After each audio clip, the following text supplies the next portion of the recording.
Assalamualaikum warahmatullahi wabarakatuh. Nama saya Amelia Nurudaya. Saya dari Prodi Sejarah Peradaban Islam dari Sekolah Tinggi Ilmu Adab dan Budaya Islam Riyadul Ulum, Tasikmalaya. Video ini diajukan untuk memenuhi UAS dari mata kuliah Ilmu Tasawuf. Di sini saya akan menjelaskan mengenai biografi dari Imam Al-Ghazali. Nah, Imam Al-Ghazali lahir pada tahun 1058 Masehi, lahir di kota Ghazal, Persia. Pada saat beliau lahir, kota Persia merupakan salah satu kota yang salah satu kota sebagai pusat ilmu pengetahuan. Jadi beliau lahir di tengah-tengah masyarakat yang memang sudah berilmu pengetahuan, sudah memiliki ilmu pengetahuan.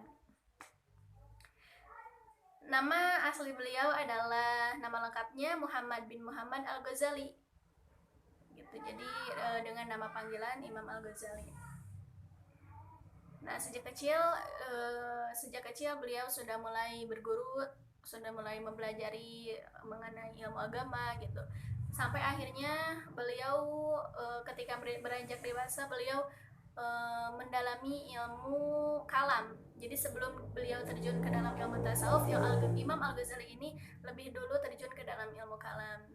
Nah, namun ketika memperdalam ilmu kalam, beliau menemukan golongan Mu'tazilah, di mana golongan Mu'tazilah sendiri sangat mengedepankan akal pikiran sebagai jadi teologi Mu'tazilah ya, sebagaimana kita tahu Mu'tazilah itu mengedepankan akal pikiran, segala hal disangkut pautkan dengan akal pikirannya. Selanjutnya keluarlah beliau dari mencari lagi ilmu lain yang beliau rasa di ilmu kalam saya belum menemukan tujuan gitu, belum menemukan akhir dari ilmu kalam sendiri gitu. Kemudian beliau larilah ke ilmu filsafat. Nah, di ilmu filsafat ini Imam Al-Ghazali banyak memperdalam, banyak mengamati gitu berbagai kehidupan dari setiap perjalanannya. Namun di ilmu filsafat sendiri beliau masih belum menemukan apa sih sebenarnya arti kehidupan gitu. Nah, pada akhirnya terjunlah beliau ke dalam ilmu tasawuf. Nah, di sana beliau mulai menemukan kebenaran, mulai menemukan ketenangan hidup, dan sepanjang perjalanan beliau seorang pengembara. Nah, sejak beliau mendalam ilmu tasawuf, setiap mengembara dari satu kota ke kota lain, beliau akan mengamati dan kemudian mengambil hikmah dari setiap kehidupannya gitu. Jadi setiap hikmah yang beliau ambil kemudian ditulislah. Jadi beliau selain seorang guru pengisi perkuliahan, beliau pula menjadi seorang penulis gitu. Makanya banyak karya beliau yang sangat terkenal. Salah satunya adalah kitab Ihya Ulumuddin. Nah, di sana sangat dijelaskan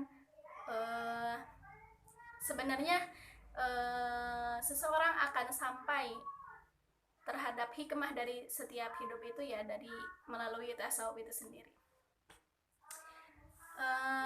Selain itu beliau Imam Al-Ghazali ini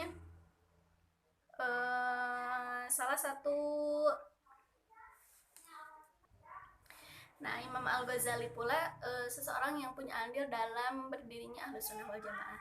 Jadi setiap argumentasinya ini secara keseluruhan baik segi teologi, fikih, tasawuf itu sangat satu pemikiran dengan Ahlus Sunnah wal Jamaah gitu.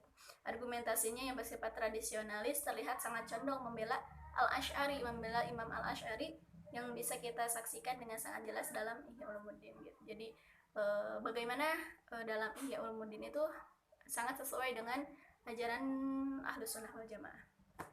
Beliau pula ikut andil dalam membentuk madhab Imam Syafi'i sebagai madhab yang identik dengan Ahlus Sunnah wal Jamaah. Bahkan pemikiran Imam Al-Ghazali sendiri berpengaruh pada semua cabang atau aspek dari madhab Ahlus Sunnah wal Jamaah itu sendiri.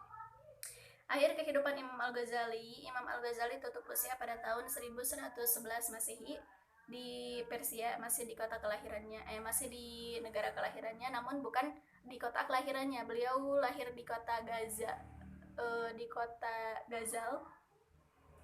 ya, di kota Ghazal. Kemudian beliau meninggal Tus, tapi masih masih di negara Persia. Beliau tutup usia di kota Tus, sampai sekarang namanya masih tetap diabadikan dengan harum di kota Persia dan akan selalu diingat oleh kaum muslimin sepanjang masa. Beliau mendapat gelar Hujjatul Islam. Hujjatul Islam di mana orang-orang Persia sendiri bersaksi gitu bahwa tidak ada lagi orang yang akan mendapatkan gelar tersebut kecuali Imam Al-Ghazali.